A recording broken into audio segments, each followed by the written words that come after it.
Do you know what Matt's making for a tool ship? I'll tell you later.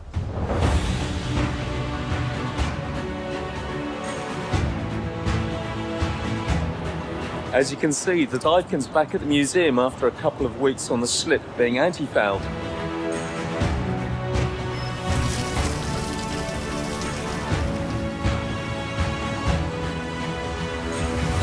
The Duyfken hasn't been sailing for the last 3 months. Today we've got to tighten the rig before a sail tomorrow. Well, we haven't sailed for a bit, so we've got to set up the rig. That's the colloquialism for making it tighter. We've got about 34 lanyards to tighten up. All the lower mast, top mast and stays. And how do you do that? The last part of the lanyard here, we just wrench quite tight on that and then sweat it through the various turns to remove the friction. And that'll draw down on the top dead eye and make it nice and tight. So it starts at the back here, that's the first turn, and it comes back through here. Cycling through, gives you plenty of purchase as long as you've got plenty of tallow on it. How do you put the tension on the line? When we're flush with crew, we tend to use the ship's equipment, the mast tackles or the Burtons, sometimes a handy billy, but I've developed a small 12-volt winch that helps us out when we've got less crew on hand. And that's got a remote, hasn't it? Yeah. Very fancy.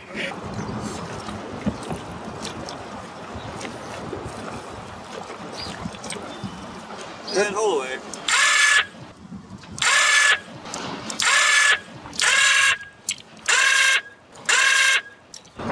One more.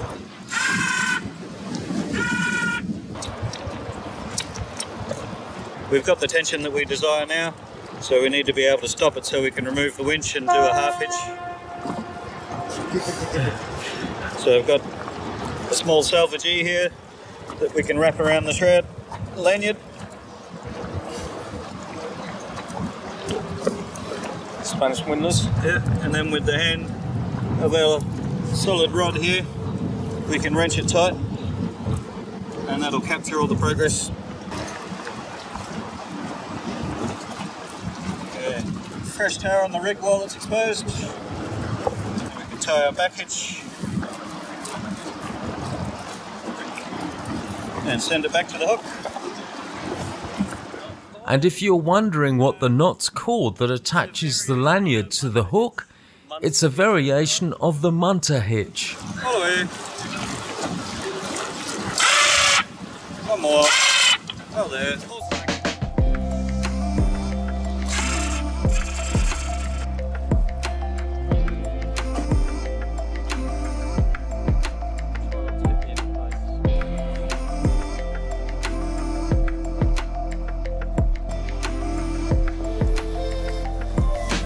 And finish with a half hitch.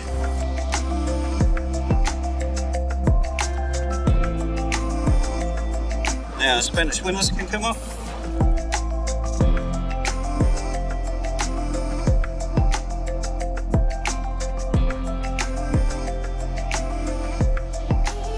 That's it.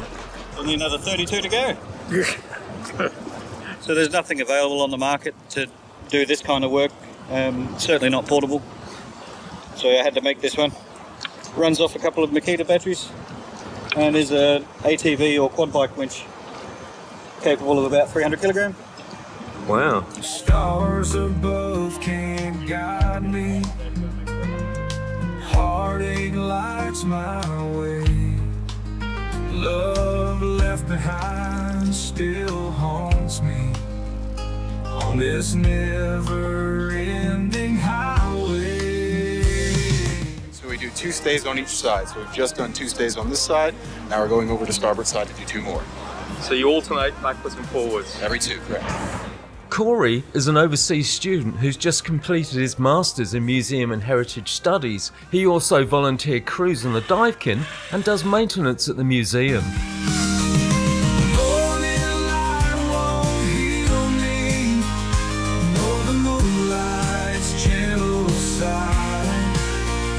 Give it a go.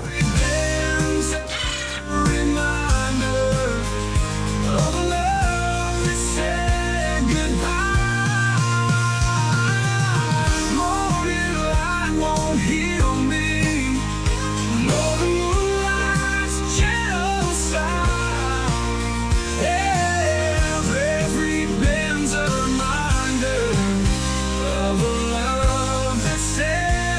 While the guys continue to tighten the rig, I'm oiling the carvel cleats. Traditionally, ship's brew was used, and it's a mixture of linseed oil and tung oil. It protects the timber from moisture, but after about 6 months it turns black due to Sydney pollution and the ultraviolet exposure, so it's scraped off and it's re-oiled with another 4 or 5 coats. If you think you'd like to mess about on tall ships, why not contact the Australian National Maritime Museum, based in Sydney at Darling Harbour. They're always looking out for volunteer guides, tall ship crew and anybody willing to chip in and do some maintenance. As you can imagine, wooden ships of all shapes and sizes need a lot of love and attention. It's a great way to meet people and learn some new skills that you probably never thought you had in you. Go on, give it a go and contact the museum, you'll love it. Earlier I asked you what Matt was making. Matt's a rigger at the museum and he does a lot of work on the Endeavour, and they've been re-rigging a lot of the Endeavour ready to go down to Hobart in February next year. So at the moment he's making a mouse, which is a form of stopper knot on a stay. Very intricate. This is amazing. How long do you reckon this would last for once you've made it? You're looking at swapping them out every 15 years. Right. If they're looked after properly. And if you think flatting's tricky, you should have a go at doing this. It's like a nautical tapestry.